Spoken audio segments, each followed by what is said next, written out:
Boa noite a todos, agradecendo a oportunidade de estarmos aqui para mais um aprendizado, onde vamos dar início aos nossos trabalhos com a prece inicial.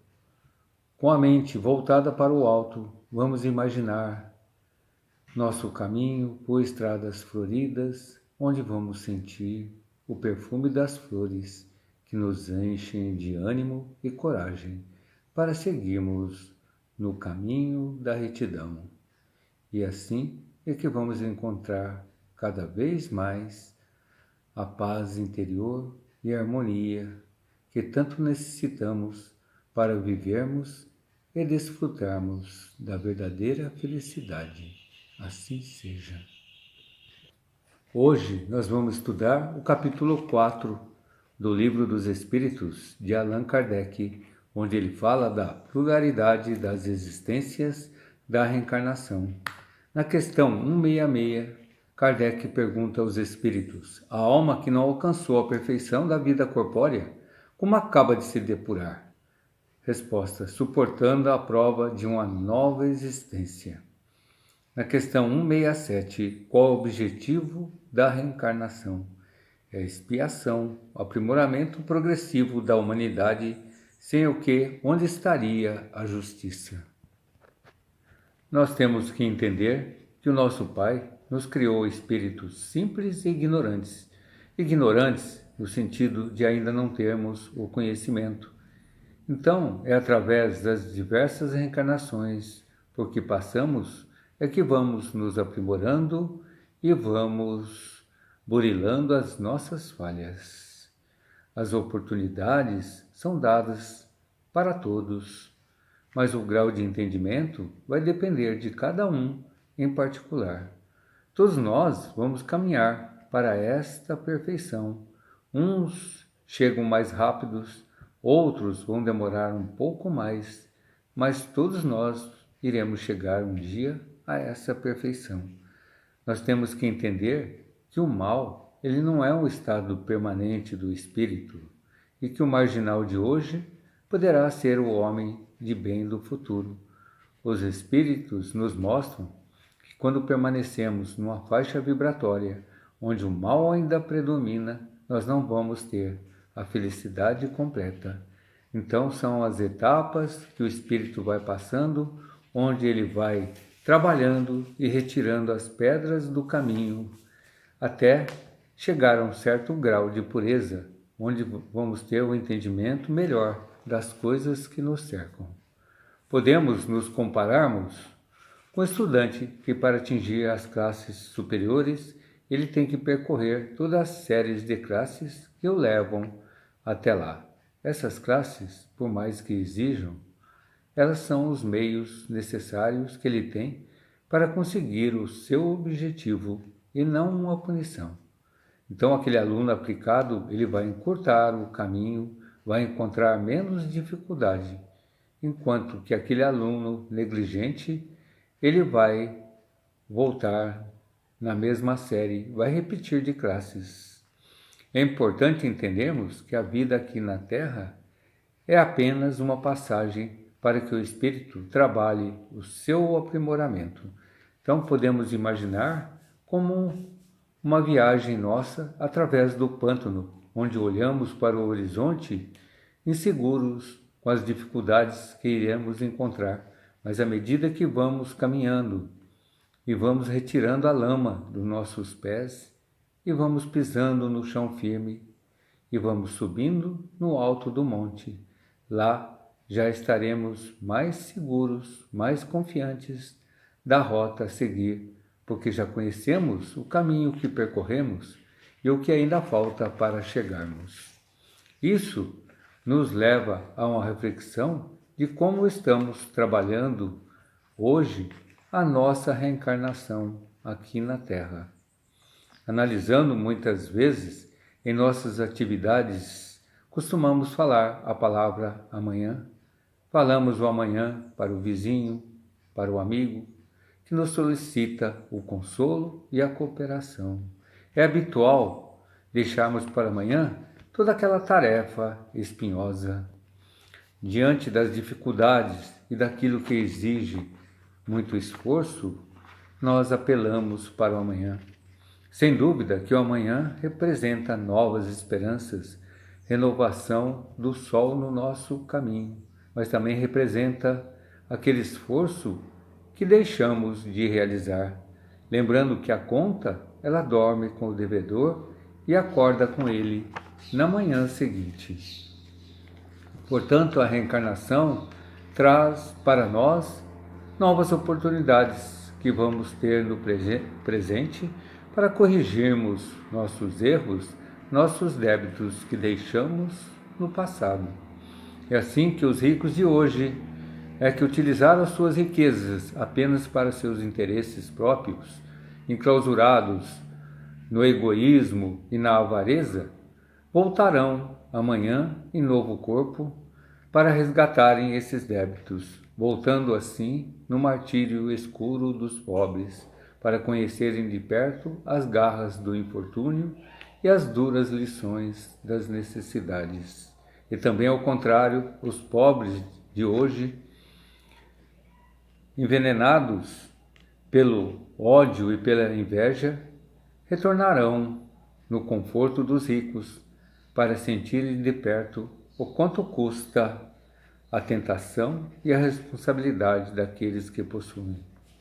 Assim, os magistrados, os médicos, todos aqueles com títulos aqui na terra que desprezaram essas concessões que lhe foram dadas pelo plano espiritual, utilizando as suas inteligências como instrumento de desprezo às lutas do próximo, irão ressurgir em novas reencarnações no banco dos réus e nos manicômios, para sentirem as necessidades e as angústias do povo.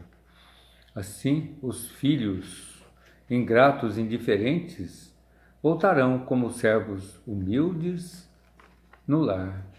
Aqueles pais insensatos, desumanos, voltarão ao núcleo doméstico, recolhendo através dos seus descendentes os frutos amargos da criminalidade e dos vícios que eles cultivaram com suas próprias mãos. E aí vai em todas as atividades humanas, onde deixamos para amanhã a oportunidade que tivemos da prática do bem e do socorro ao próximo.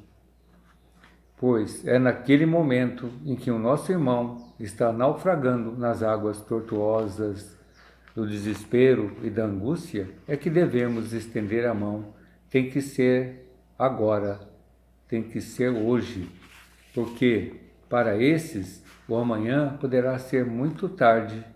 Por não aproveitarmos esse momento, perdemos a oportunidade de resgates nesta reencarnação, sendo necessário a volta do espírito para novas lutas, onde ele caminha para a sua evolução. Fazendo então uma analogia ao lavrador, que ele prepara a terra, ele aduba, ele irriga, ele está com as sementes prontas para plantar, mas se ele passa do tempo do plantio, essas sementes não irão florescer, não irão dar bons frutos. Citando o diálogo de Emmanuel com Chico Xavier, onde Emmanuel comunica a disposição do plano espiritual de editar livros e psicografá-los. O que Chico Xavier responde: como farei isso se não tenho dinheiro e nem tempo? Eu sou funcionário público, trabalho no Ministério da Agricultura e chego em casa às 18 horas. O que Emmanuel responde: quanto à edição, o plano espiritual resolve. E você tem das 18 horas até as 2 horas para psicografar. Este Chico Xavier acaba psicografando 459 obras espíritas. É necessário ter disciplina, disciplina e disciplina. Isso nos leva também a uma reflexão de como estamos usando o nosso tempo. Muitas vezes acabamos terceirizando a nossa educação dos filhos para os meios de comunicação, para a televisão, para o computador, para o celular e deixamos assim de ter o diálogo necessário com nossos filhos, onde podemos transmitir os verdadeiros valores morais. Em Eclesiastes 3, fala-se: tudo tem seu tempo determinado, ao tempo de nascer e o tempo para morrer, o tempo de plantar e o tempo de arrancar aquilo que plantou, o tempo de chorar, o tempo de sorrir, o tempo de odiar e o tempo para amar. E assim vamos ilustrando a nossa lição de hoje com uma pequena história de uma senhora que era conhecida nos meios sociais por suas obras de caridade, e quando ela desencarna, ela faz a proposta junto ao seu mentor e quando voltasse iria fundar uma casa de abrigo àqueles espíritos que se encontravam na erraticidade, atormentados e desorientados, necessitando de ajuda para vencer seus vícios e tentações do passado. E essa mulher, quando já retornando aqui à Terra, ela na idade de 30 anos, ela lembra daquele compromisso que tinha feito no plano espiritual e coloca em ação a preparação para a obra dessa casa de abrigo. E sim, recebendo de todas as camadas da sociedade donativos, ela consegue já fazer a base da casa, tendo a estrutura já pronta, mas ainda não se sente segura para receber aquelas pessoas que lhe solicitam auxílio. E assim continua na sua obra, recebendo donativos. Ela vai ampliando o imóvel com novas instalações, com o jardim externo, pavimentação, e vai deixando de atender aqueles espíritos que lhe procuram socorro. Até que um dia, numa sessão mediúnica, ela recebe uma advertência do plano espiritual, onde o médium transmite a seguinte mensagem: as suas obras, irmã, são louváveis, mas o tempo está passando e aqueles espíritos, a maioria, já voltou à pátria espiritual nas mesmas condições que aqui chegaram. Ela, como nós, se deixou levar pelo orgulho, pela vaidade de fazer uma grande obra, mas esqueceu do verdadeiro sentido da caridade, que é o atendimento ao próximo. Muitos de nós acham que é necessário termos muito dinheiro, ganharmos na loteria para fazermos a caridade, mas esquecemos que a caridade está nas nossas pequenas atitudes do dia a dia, aquele sorriso para o nosso irmão, uma palavra de consolo, pararmos para escutarmos o nosso irmão. São esses gestos que nos levam à verdadeira caridade. Então nós concluímos que através de nossas atitudes construtivas é que vamos plantando a bondade, cultivando com todos a incansável gentileza. As boas obras começam em nós mesmos. Não faremos a renovação da nossa paisagem da vida sem renovarmos-nos. E assim que vamos ser os arquitetos da nossa própria estrada e vamos ser cada vez mais conhecidos pela influência que vamos exercer naqueles que nos cercam. É importante entendermos que cada espírito encontra-se num grau evolutivo diferente. É por isso é necessário selecionarmos nossas palavras e nossas ações para que possam efetivamente ajudar. A vida faz com que as pessoas façam suas próprias escolhas, tracem os seus caminhos, mas é preciso ter consciência de que existem as consequências e nada é esquecido pelo tempo, nada é apagado.